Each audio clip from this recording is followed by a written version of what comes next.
So, colleagues, our next topic on the agenda is a panel discussion, which is titled Digitalization as an Opportunity to Democratize Knowledge and Recognition of Learning. The idea is that I will have a short conversation with three eminent persons from different backgrounds in Europe about this, several of these issues, followed again by the opportunity for you to ask questions, to share your views with us. Again, you are invited to do this on the chat, and again, I hope I can invite as many as possible for you for our conversation. So our first participant in the channel is Mr. Alek Tarkowski from the Open Future think tank. As I understand from the Netherlands, right, Mr. Tarkowski? Yes, hello. Yes, here you are. Your think tank is a European think tank for an open movement, as it is what written down to me. Maybe we start with this. What is your understanding of openness? What does it mean, an open movement? And if you don't mind, how could this be related to adult education and digitalization? First of all, thank you very much for this invitation. I am not an educator.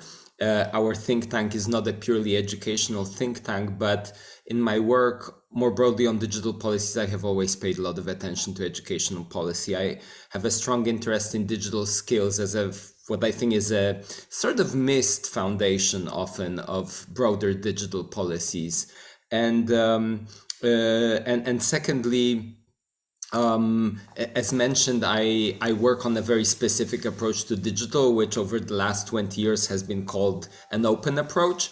I know that this term, I think by now and for the last 10 years, around it grew some connotations that are maybe less positive. We are still optimistic, as noticeable by the title of our organization.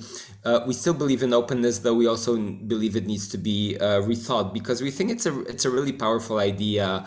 Another term that's very important for us is the idea of sharing, and finally also the idea of the commons. I think they're all related, and they point to an approach which I think is also crucial in education, which is an approach about managing shared resources. And maybe this is where I'm trying to highlight my specific approach.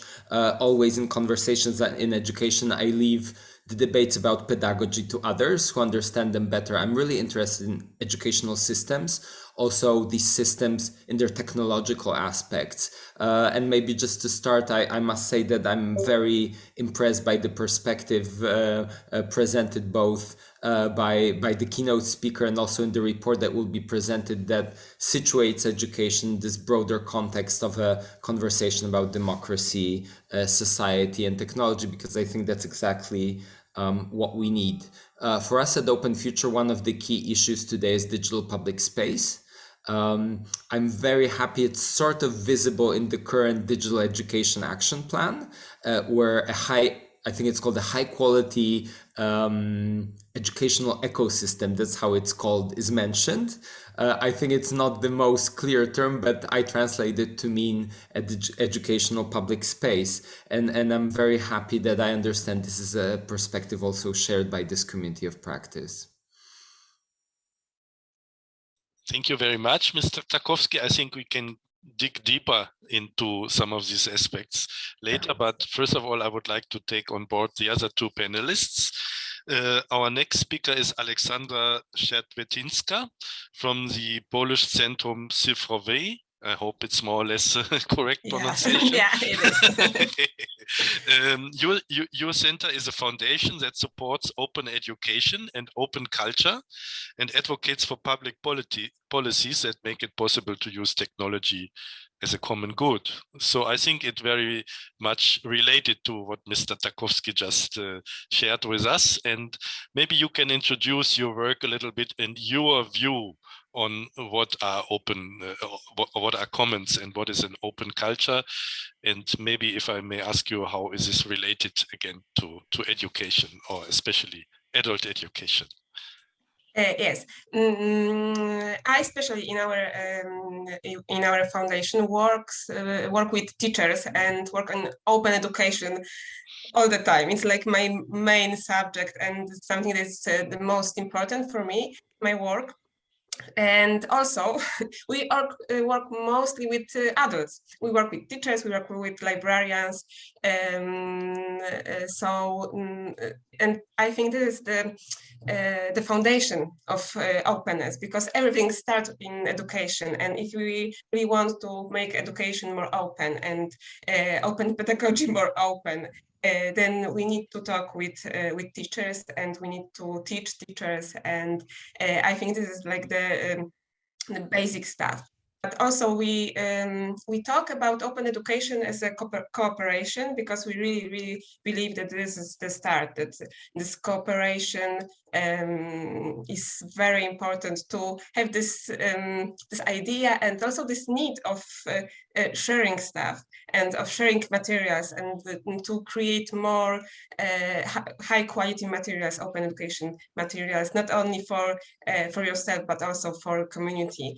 And that's why we really work on this cooperation part of open education. And also we have another idea, and it's empowering teachers, because we really want to show them that they are a very important part in this educational system, and that it's very important what they do in the classes, but also on internet. And this digitalization of schools are opportunity for them to show how their work and how this work is in high quality, and it could be used in all countries, or maybe even in Europe.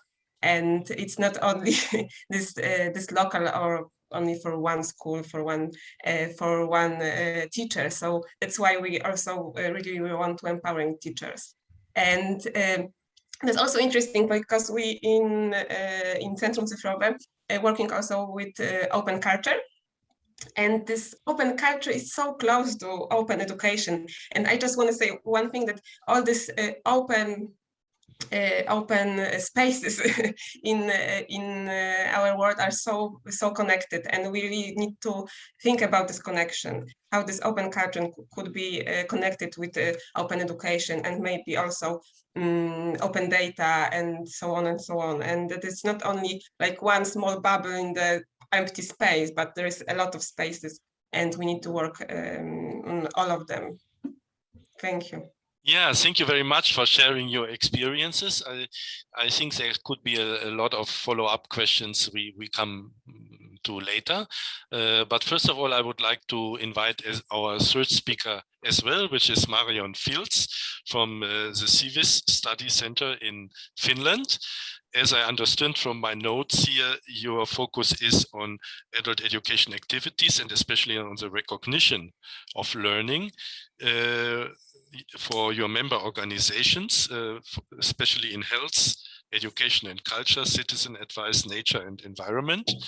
So maybe you can share your view on our topic on how to democratize knowledge and the recognition of learning. I understand you come more from the second part on recognition, but you might correct me, please. Thank you, Uwe, and thank you, Alek and Aleksandra. I'm Marion, and I come from the Sivis Study Centre, which is it's a Finnish nationwide non-formal adult education provider that provides for civil society. So we provide financial and pedagogical assistance to 76 Finnish NGOs and their local branches for them to educate their volunteers, and we also offer our own courses, and we do lots of project work to develop different pedagogical solutions for many topics, such as better NGO management, or indeed the recognition and validation of skills that are gained informally by volunteering. And what we've been doing if we talk about digitalization, we've been involved quite heavily in work on open badges, on digital micro credentials that a learner, basically anyone, can gain in an organization, either by taking part in courses or by displaying their skills in different ways, and then receiving a digital badge that they can then attach to a job application or their social media profile or many other things. We've been doing this together with a variety of NGOs and our own badges for future skills in volunteering, for example. And also at the moment, we've been involved in a large coalition here in Finland on building a badge infrastructure for sort of basic skills in ICTs and ICT related problem solving, so that anyone could basically, this project has also involved training tutors who can then assess the skills of people who want to have these badges, and the badges then later on, this project is entering its final stage. So I think I'm not personally involved in this project, but there are ways to use, now they're discussing ways to use these badges. And of course, openness comes here into play, that in a way that what we're have been trying to achieve is transparency in the sort of criteria of skills, so that these badges, for example, can be trusted. And there's a lot to do with trust in general when we talk about openness, democracy, and skills. How far can we trust adult learners to sort of be in charge of their own skills, and when they display badges, how much can we trust the organizations who give the badges? We work quite a lot on transparency, and of course, personally, I think that adults as learners are quite capable of knowing what they know and what they don't know, but that's of course another discussion. Thank you so much, Ms. Fields. I would like to ask another question to Mr. Tarkowski first. Where do you see the relationship, and maybe I would say the tension, between openness and democracy? I mean, I'm a bit older, so I remember when the digital and the internet started, we were very enthusiastic that this is a free, open space, free of any power relations, to be honest. But what we can see and witness today, that it is a very sophisticated tool where formally, yes, it might be open, but this openness does not really exclusively, let's say, lead to democracy and what we expected from it. So do you see this tension, and where is the role of education in this tension, if you can agree with? I think the issue of power is super important here, and I'm very happy it's mentioned in this conference, because often it's not. When we founded at the beginning of this year, we're a very young organization. Open Future, we published an essay called The Paradox of Open, which is basically an essay that says that Open was not prepared to deal with challenges of power and of domination that happened in the last 10 years. The case we use is one that not directly related to education, but I think it's very visual. It's the story of millions of photographs shared on Flickr, an open photograph service, that were then taken and used to do AI training. Some of the uses are very beneficial socially. This is social research, but this is facial recognition training, and it's very easy to trace even the connection to research, military research on, let's say, military drones. And the question is how we should approach this, right? These were all open photographs. The use was most probably made, was legal on the basis of copyright law. But for us, this story tells us that there's something more that we need to do. So I think the problem is not that it leads to some power imbalances, but it lacks certain defenses. And that's why I think this broader perspective using language like public sphere is important, because it says that we need to maybe redefine what open means or add some additional aspects to it. So for instance, traditionally 10 years ago, when we would start talking about open educational resources, honestly, there was no issue of privacy of learners and educators. I think today, especially after 2 years of at times intensive remote education, we should all be aware that when these open resources are used on platforms, this is not just a matter of open content, I think a matter that's very well understood today, but for instance of data that's being used in ways that we really don't understand. There's a wonderful report that I really like published in the US by Spark Open. It's an advocacy organization of American libraries, and they basically look at how commercial publishers are transforming from being textbook publishers to being online platforms, with all these power dynamics that have been mentioned today happening.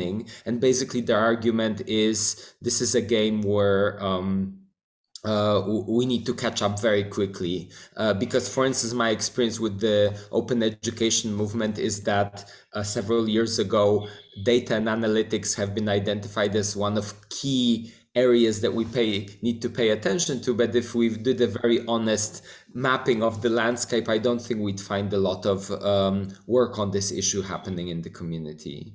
Maybe last example I will give very quickly. I'm member now of an expert group of the European Commission on AI ethics in education. And I think this is a very interesting issue. Maybe I can talk about it a bit more, but I want to highlight, what does it translate to? It translates to skills and awareness. It translates also to how you shape educational systems, both the technological ones, but also how do educational institutions, very broadly understood, deal with this challenge? What do we need to make open? I think transparency, which Marion mentioned, for instance, is the key aspect of what I would call open, which again, traditionally, I don't think many people would pay attention to, but suddenly is crucial because it's also about trust in these systems.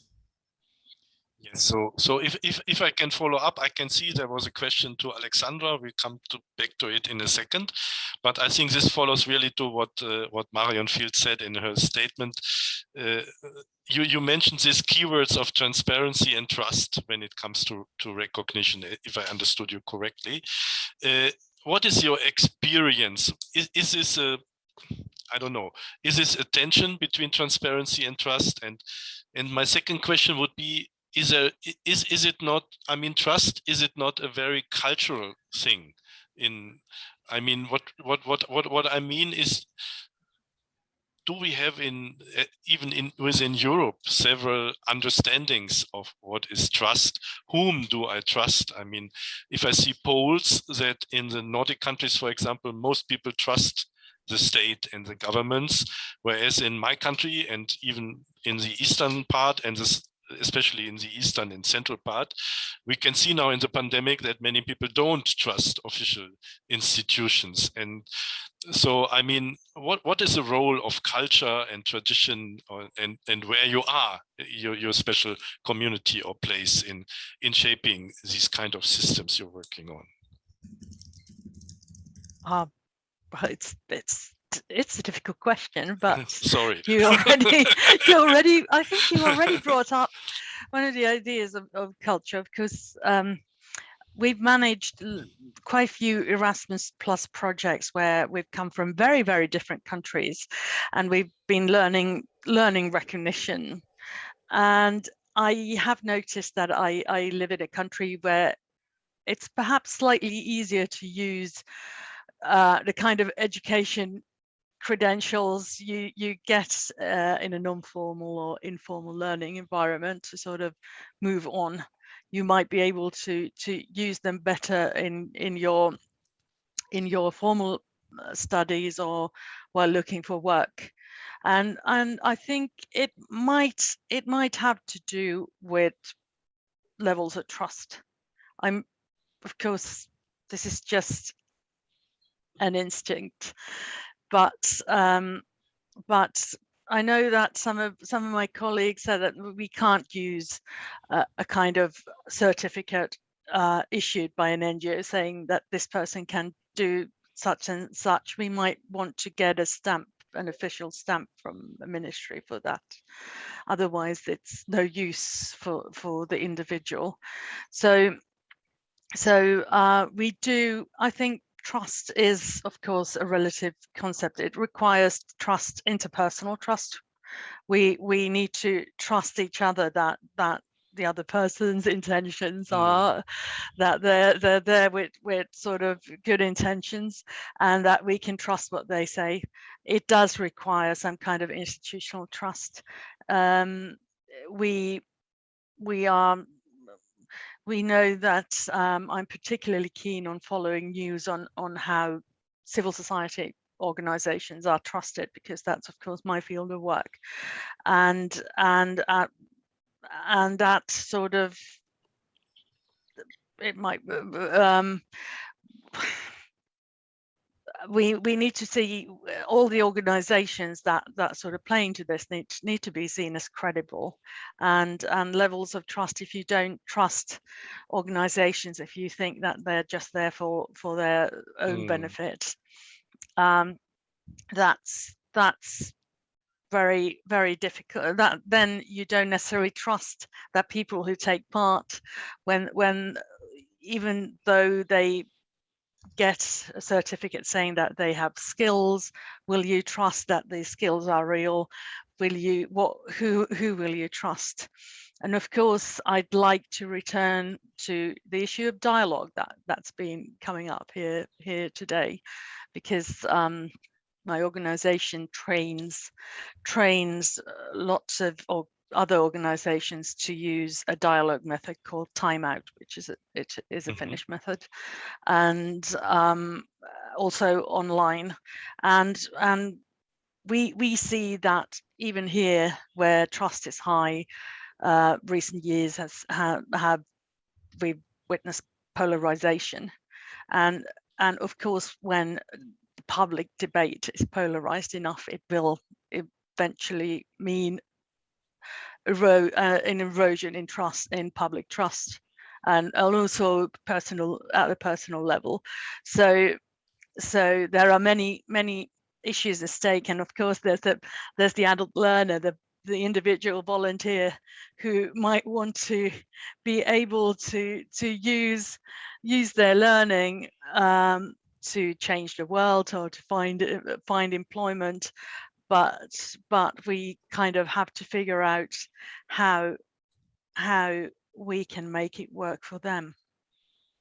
Yeah, very interesting, and I get curious to learn more about the method you mentioned.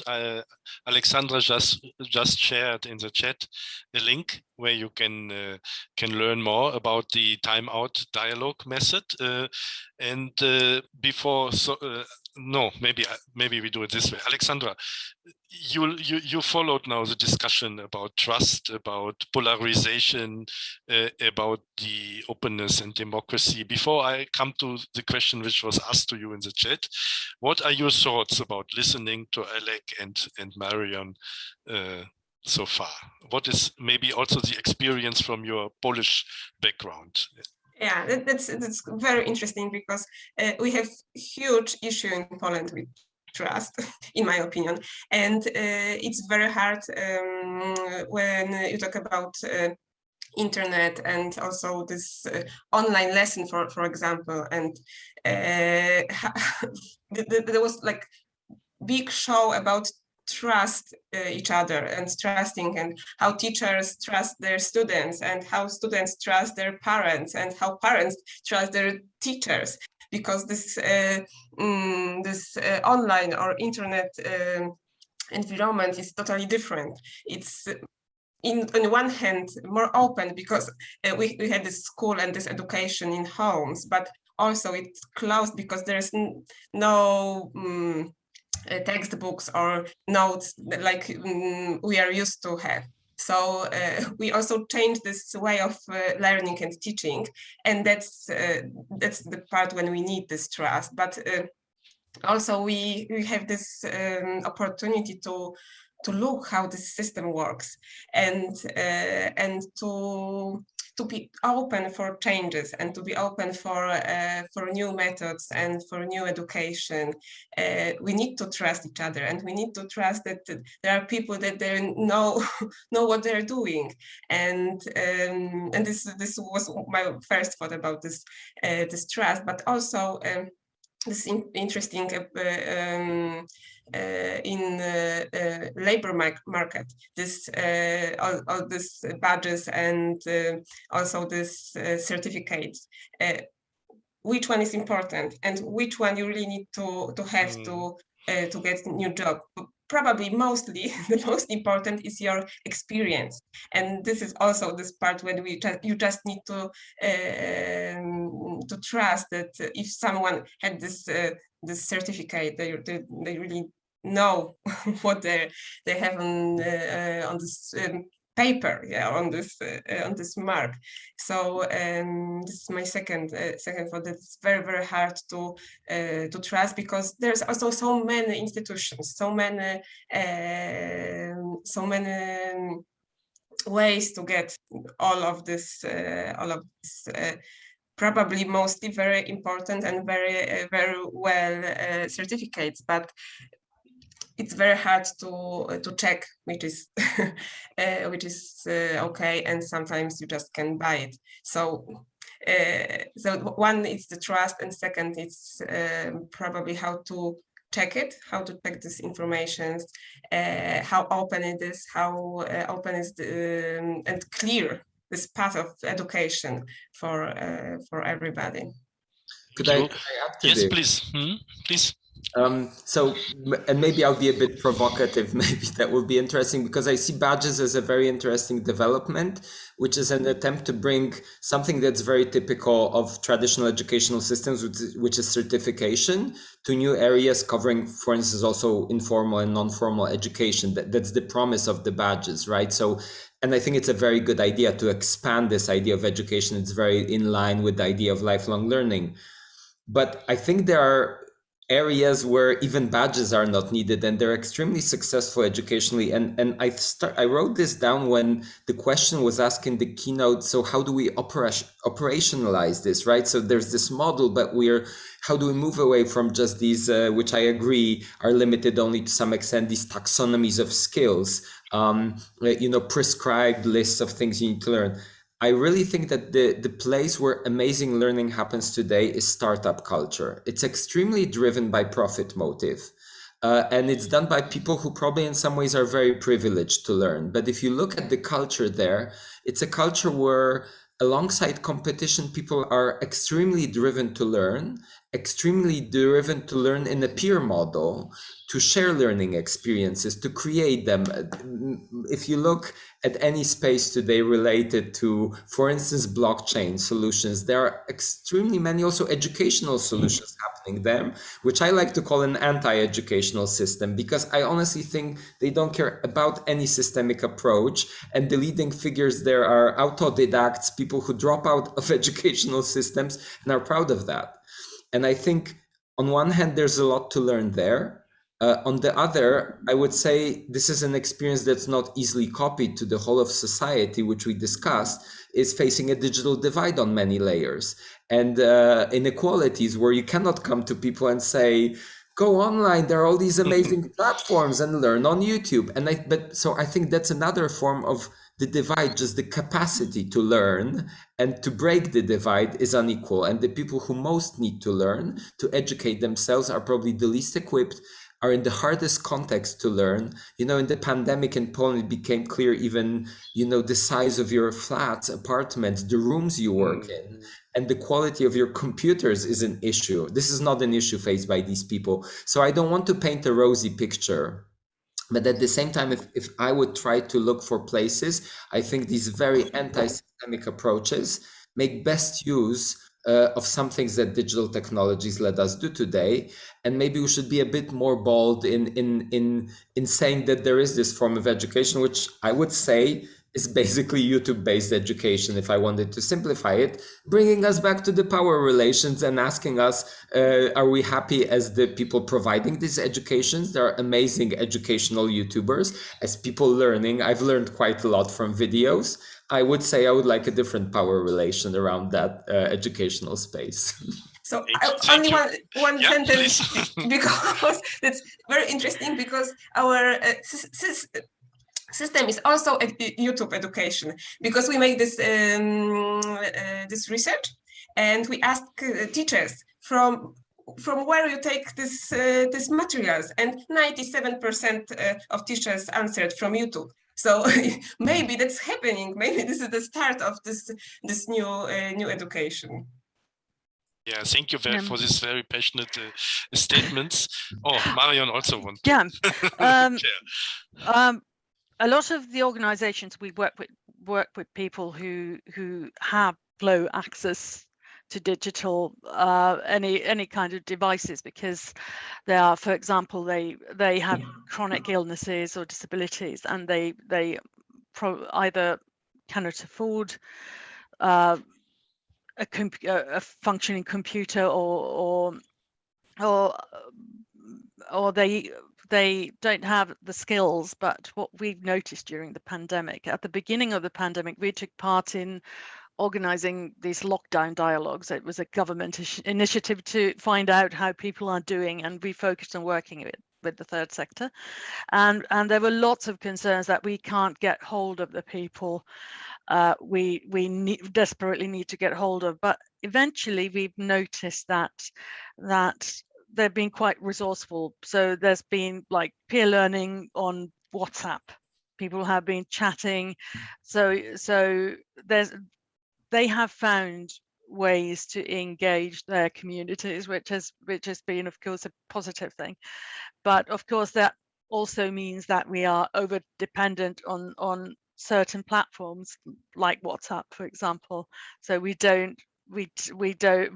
lack kind of neutral, non-commercially driven platforms to get our learners to join, because it's, again, something new they must learn. They're already perhaps used to communicating with their families on platforms like Messenger or WhatsApp.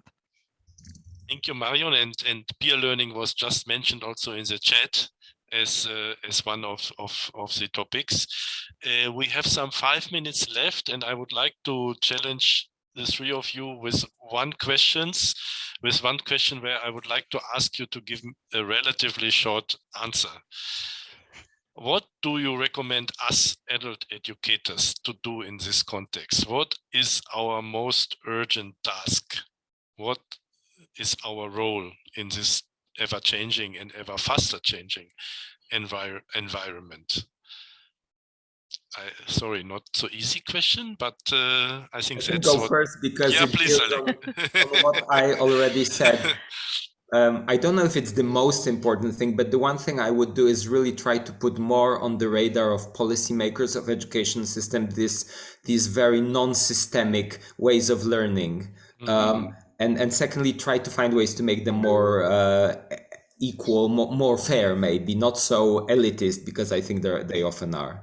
But there isn't even data how many children learned something good on their own, because I think this is often individual education or peer education, not during the lessons, but when finally the Teams or Google Meet lessons ended, and they can finally, I don't know, go on Minecraft and learn how to build. I think we should be telling these stories more, and I know they're a bit controversial. Thank you, Alek. Controversial is always good, I think. Aleksandra, what do you recommend us to do?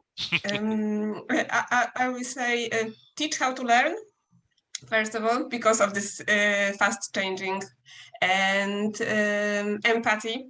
It's very important in all these issues that we are talking about, dialogue and trust. So just also teach how to understand other people and how this world is changing. And also look, we need to think about this digital world as real world. It's not different world, it's the same world, but it's digital. And I think this is also very important. Thank you. Yeah, thank you. And then finally, Marion, what is your recommendation? I've been talking this year about a renaissance in peer learning a lot. And I think that that's one of the things that we as adult educators need to foster. We've noticed, we've been doing some research, that peer learning fosters transformative learning much more than we can imagine. And that's also a space, hopefully a safe space to learn dialogue skills. So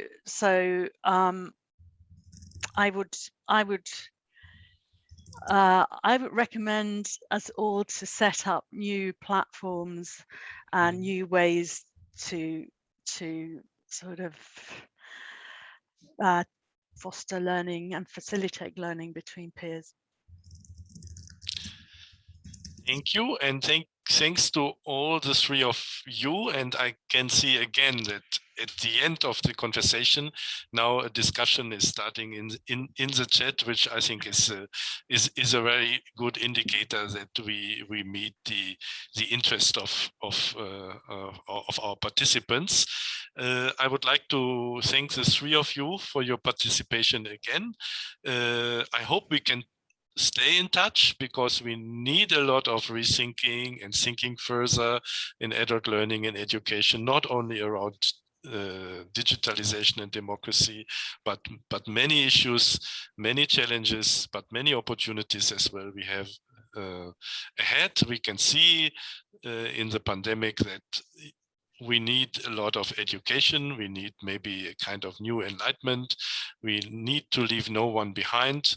Let's hope, and I'm sure, and what Alek just mentioned, I think I would like to underpin that we have to be more offensive in telling the decision makers there is no development without adult learning and education.